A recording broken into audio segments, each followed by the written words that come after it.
defensive field goal percentage. Once again, no line on this game since we're doing it so early, but I do think Houston will win this one outright. I think they'll get the job done. I like Houston winning this one by 5 by a final of 114-109 in that matchup there. Next game, Clippers at the Timberwolves. That's going to be an 8 o'clock tip-off in Minnesota. The Clippers rank first in road three-point shooting. They also rank 5th in defending the three ball, so very good beyond the arc for the Clippers. Now, Minnesota, they have Bayless and Rose, both questionable for Monday night's action. They've also failed to cover in 5 out of their last 6. Once again, we're doing the game early. No line on this game, but I do like the Clippers to win this one outright. I think the Clippers get the job done by a final of 113-110.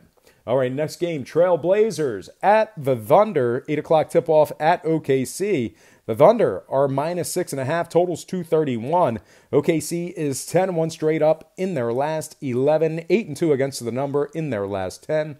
This Thunder team ranks 2nd in offensive rebounding and 5th in scoring.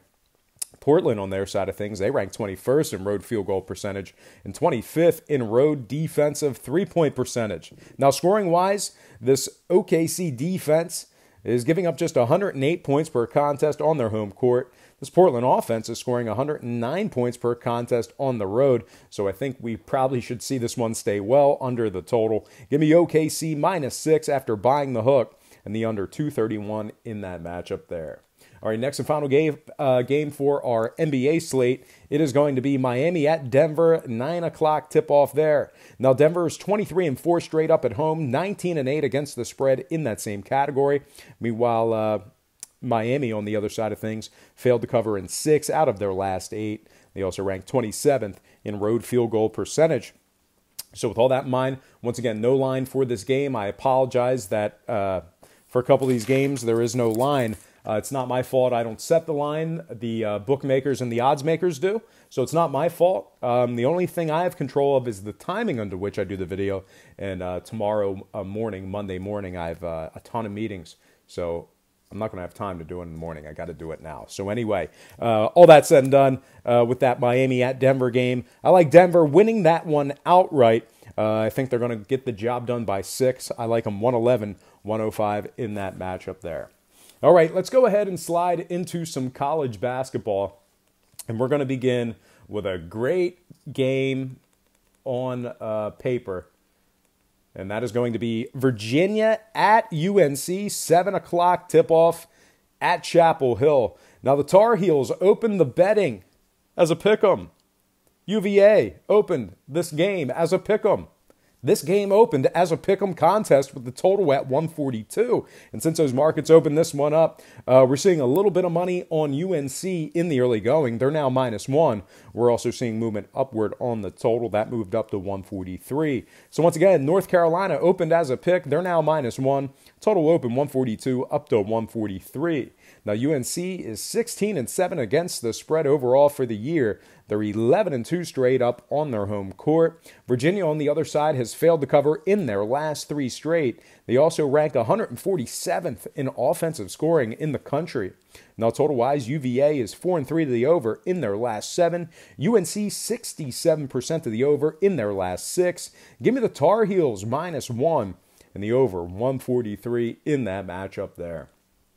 Next game, Kansas at TCU, 9 o'clock tip-off at Texas Christian.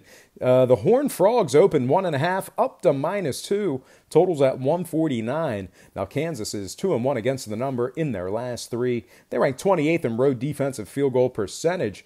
TCU, on their side of things, they failed to cover in 3 out of their last 4, and they rank 164th in shooting the 3 ball.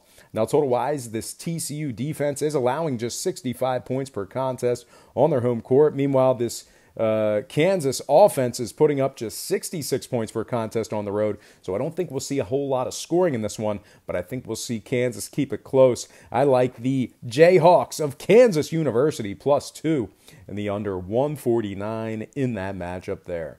All right, next and final game for the show. It is going to be Oklahoma at Baylor, 9 o'clock tip-off at Baylor. The Bears opened -4. They're now -3, down to -3.5. Once again, Baylor open -4, down to -3.5, total 139. Baylor -3.5, total 139. And right now, Oklahoma 8-2 against the spread in their 10 games on the road. They ranked 19th in defensive field goal percentage. Baylor failed to cover in their last couple of games. They rank 146th in scoring, and they rank 232nd from the stripe. Now, total-wise, Baylor is 9-6 to the under on their home court. Give me Oklahoma +4 after buying the hook and the under 139 in that matchup there.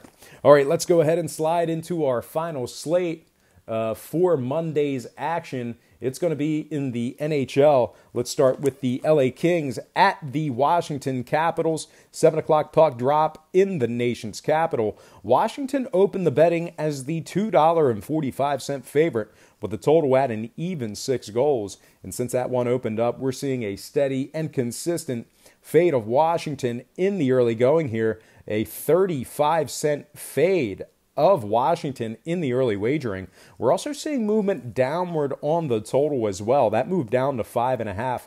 So once again, the Wizards open 245, down to -210. Total open 6, down to 5.5. The Kings are +180 for some money line cash. Washington +120, laying the goal and a half on the puck line themselves.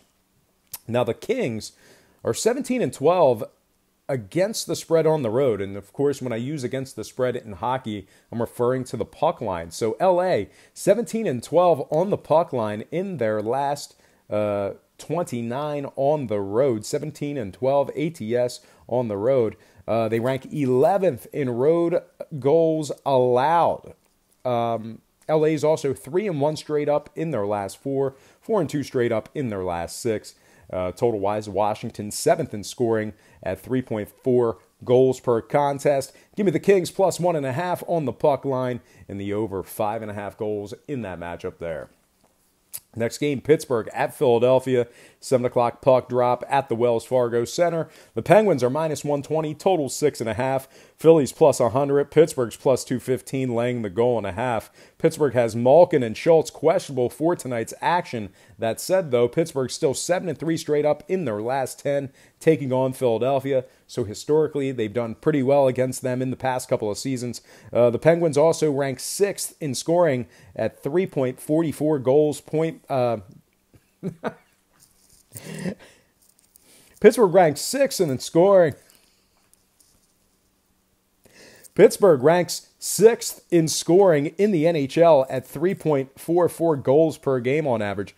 Meanwhile, on the Philly side of things, they rank 24th in home scoring, and they're just 10-18 against the spread on their home ice. Now, total-wise, this Pittsburgh offense, well, they're averaging just 2 goals per contest in their last 4 games, so I don't think we'll see a whole lot of scoring in this one, but Pittsburgh should pull it out. Give me the Pens -120 and the under 6.5 goals in that matchup there. All right, next and final game for the show. It is going to be San Jose at Vancouver, 10 o'clock puck drop in Vancouver. The Sharks open 150, up to -160, totals at 6.5. San Jose ranks 26th in road goals allowed, 3.7. San Jose is also 12-18 against the spread away from home. Total-wise, San Jose is averaging over 4 goals per contest in their last 5. I think we'll see a shootout and a lot of scoring in this one. I think Vancouver can keep it close. Give me the Canucks +1.5, getting the job done on the puck line, and the over 6.5 goals in that matchup there. All right, folks, that is going to do it for me. But once again, before I get out of here, I'm going to quickly remind you once again to check me out at patreon.com/BrockPage. And with an incredible record in the NBA in the last couple of weeks, you're certainly costing yourself some valuable information each and every day you're not subscribed to that website. Memberships begin at just $1.99 per month. There's also plenty of free content there as well, including my current record in the NBA in the past couple of weeks, as well as my current record overall, and then a bunch of other topics, a bunch of other segments. So anyway, please feel free to just hit that pause button or finish the video, open up your browser, and type in patreon.com/BrockPage. Link is in the description section below. Very easy to do. Only take you a couple of seconds. And if you're a current patron of mine and you're watching me right now, I simply cannot thank you enough. You most certainly make it all worth it. And most importantly, thank you for watching today's program. I really hope you enjoyed all this great free information. And don't forget to check me out at patreon.com/BrockPage.